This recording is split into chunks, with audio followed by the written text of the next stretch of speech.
राहुल गांधी जी कह रहे हैं कि वो अभिमन्यु की तरह हैं।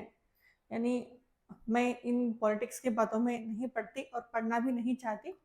बस एक उदाहरण देखकर मैं आपको महाभारत के बारे में कुछ बताना चाहती हूँ। नमस्कार मित्रों, स्वागत है आपका भारत भूमि में। मैं हूँ पवित्रा। मित्रों, राहुल गांधी जी कह रहे हैं कि वो अभिमन्यु की तरह हैं।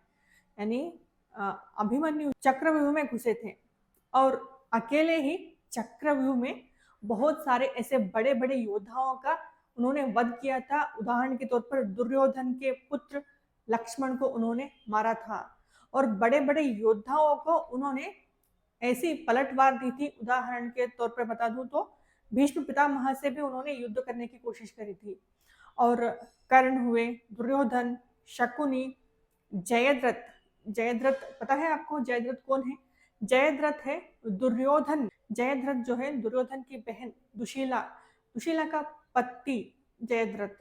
दुशीला का सत्य नाम तो सुशीला, दुर्योधन का सत्य नाम सुयोधन था। तो मजाक मजाक में ही उनको दुर्योधन कहते थे। सुशासन, दुशासन, इन सब के बारे में आगे बात करेंगे। बहुत महाभारत के बारे में आपको एक एक बात जानना चाहिए क्योंकि हर व्यक्ति महाभारत से जुड़ा हुआ है। जी हाँ, महाभारत को आप जान लेंगे तो आप जानेंगे कि आपको किस तरह से जीना है और आपको क्या नहीं करना है। ये सब आप महाभारत से जान सकते हैं।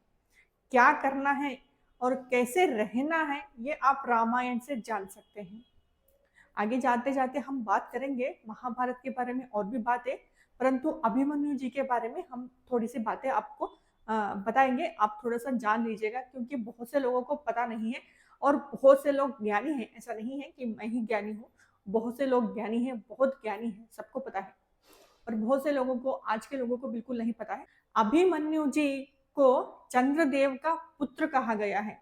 जी हाँ, चंद्रदेव के पुत्र ही धरती पर अभिमन्यु बनकर जन्म लिए। पांडवों के यहाँ जन्म लिए अभिमन्यु जी अर्जुन और सुभद्रा जी के पुत्र बनकर।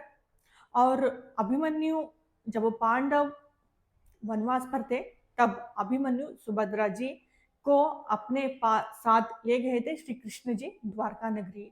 तो वहीं पर पले बड़े अभिमन्यु जी, तो इसीलिए मामा का साथ भी मिला और मामा से बहुत सारे संस्कार मिले, युद्ध कला भी उन्होंने सीखे। साथ में ऐसा नहीं है कि पांडव वनवास पे थे तो अभिमन्यु जी को अर्जुन जी का युद्ध नीति नहीं मिल पाया। अर्जुन जी ने भी बहुत सारे युद्ध कला सिखाए थे अभिमन्यु जी को, इसीलिए शूरवीर थे अभिमन्यु।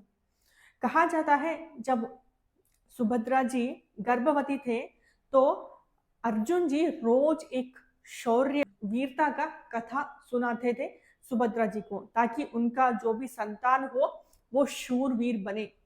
तो ऐसे ही एक दिन अर्जुन जी ने सुभद्रा जी को चक्रव्यूह कैसे भेदा जाता है ये बताया था।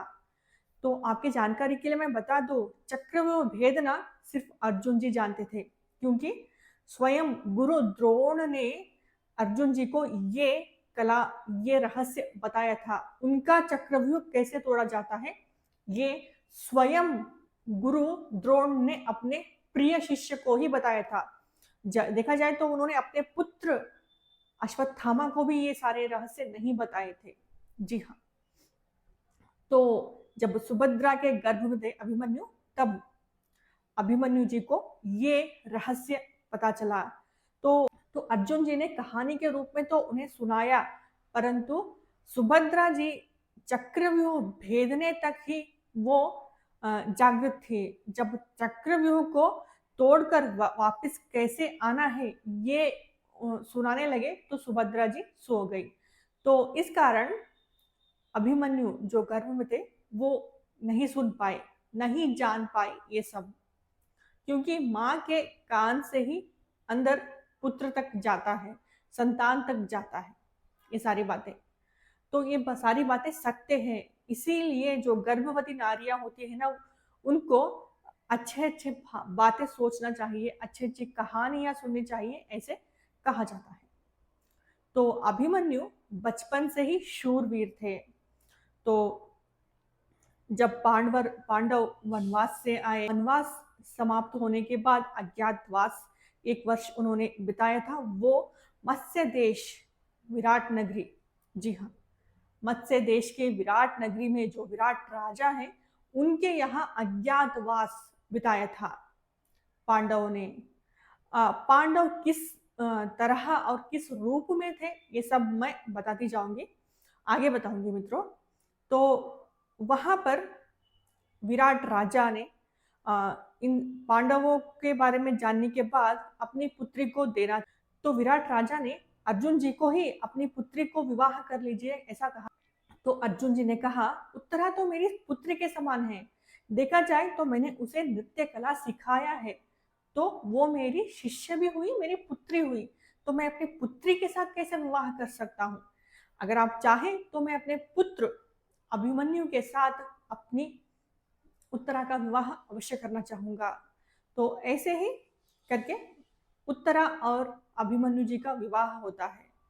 मित्रों, ये एक विवाद बना हुआ है कि अभिमन्यु जी जब युद्ध में थे 16 साल के ही थे ऐसा कहा गया है, और कहीं कहीं पर अभिमन्यु जी 30-35 साल के बीच के एक योद्धा थे ऐसा भी कहा जाता है। तो इन विवादों के बारे में मैं अच्छे से जानकर आपको जरूर बताऊंगी ये बात भी।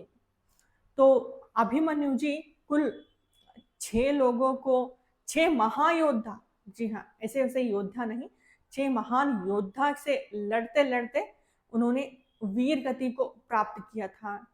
और चक्रव्यूह में उन्होंने जिस तरह से अपनी पराक्रम दिखाया था ना, रोंगटे खड़े होते हैं, जी हाँ। तो अभिमन्यु को ऐसे ही वीर अभिमन्यु नहीं कहा गया है, जी हाँ, बिल्कुल। अभिमन्यु एक शेर की तरह थे, शेर से भी बढ़कर थे। तो उन्होंने अर्जुन जी का नाम बहुत रोशन किया है, वीर अभिमन्यु। तो बताना और भी बाकी है, आगे आगे बताते जाएंगे। अभिमन्यु जी जब चक्रव्यूह में घुसे थे तो अर्जुन जी कहाँ थे, और सारे पांडवों ने अभिमन्यु जी का सहायता क्यों नहीं किया, क्या वजह थी, इसके बारे में बात करेंगे अगले वीडियो में।